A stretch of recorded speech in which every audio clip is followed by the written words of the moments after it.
Asia की सबसे बड़ी जेल तिहाड़ जेल, जिसका नाम सुनते ही मुजरिमों के माथे पर शिकन और बदन में थरथरी होने लगती है। ऐसी सख्त जेल में साल 2006 को कुछ ऐसा हुआ जब पूरे तिहाड़ जेल के सिक्योरिटी सिस्टम पर सवाल खड़े हो गए। 20 अक्टूबर 2006 के दिन वेस्ट दिल्ली के हरिनगर पुलिस थाने में सवेरे सवेरे ही फोन की घंटी बजी। फोन उठाते ही दूसरी तरफ से एक आदमी कहता है कि उसने तिहाड़ जेल के गेट नंबर 3 के ठीक बाहर एक लाश रखी है। पहले पहले तो पुलिस इस बात पर ध्यान नहीं देती, लेकिन कुछ देर के बाद पुलिस तिहाड़ जेल के बाहर पहुंचती है। वहां पहुंचने पर एक बंधी हुई टोकरी मिली जिसमें एक सिरकटी लाश रखी थी। इस लाश के साथ एक लेटर भी था जिसमें दिल्ली पुलिस के लिए खूब सारी गंदी गंदी गालियां लिखी हुई थी और हत्या की जिम्मेदारी लेते हुए दिल्ली पुलिस को चैलेंज किया गया कि हिम्मत है तो पकड़ कर दिखा। तो कौन था ये सीरियल किलर जिसने दिल्ली पुलिस को खुलेआम चैलेंज दिया था? इसके 6 महीने बाद अप्रैल 2007 में तिहाड़ जेल के गेट नंबर 3 के बाहर ठीक उसी जगह एक और लाश मिली, बंधी हुई लाश मिली।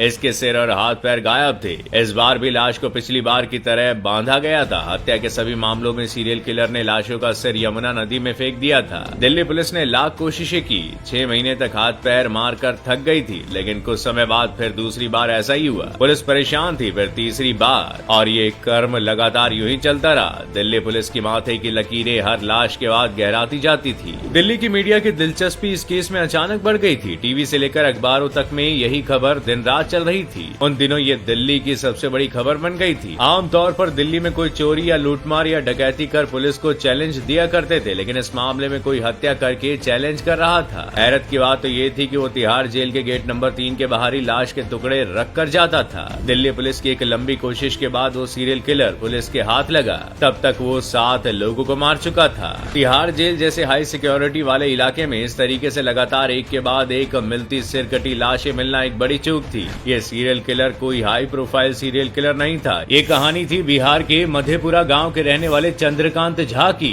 जो कभी अपना पेट भरने के लिए सब्जी बेचता तो कभी रिक्शा चलाता, कभी कभी सामान की ढुलाई करता था। लेकिन अब ये दिल्ली का सीरियल किलर बन गया। लेकिन सवाल अभी ये था कि आखिर ये ऐसा कर क्यों रहा था? चंद्रकांत झा ने साल 1998 में पहला मर्डर किया था। उस वक्त चंद्रकांत जेल गया और कुछ समय बाद बाहर आ गया। आगे की तफ्तीश में पता चला कि चंद्रकांत झा दिल्ली पुलिस के एक हवलदार से नाराज था, क्योंकि उस हवलदार ने उसके साथ तिहाड़ जेल के भीतर बदसलूकी की थी। चंद्रकांत झा इसी वजह से तिहाड़ जेल के गेट पर लाश रखकर दिल्ली पुलिस को परेशान करके बदला लेना चाहता था। हत्या के लिए वो किसी भी व्यक्ति को नहीं चुनता था। वो अपने गाँव के लोगों या अपने साथ काम कर रहे लोगों को ही निशाना बनाता था। चंद्रकांत को कोर्ट ने 3 हत्याओं में सजा दी, 2 में फांसी और 1 में उम्र कैद। बाद में फांसी की सजा को कोर्ट ने उम्र कैद में बदल दिया। अब ये है तिहाड़ जेल का बंदी। लेकिन आप ये सोच रहे होंगे कि आखिर 9 साल बाद हम इसकी चर्चा क्यों कर रहे हैं? दरअसल इसकी नेटफ्लिक्स पर Indian predator the butcher of India नाम से वेब सीरीज आ रही है।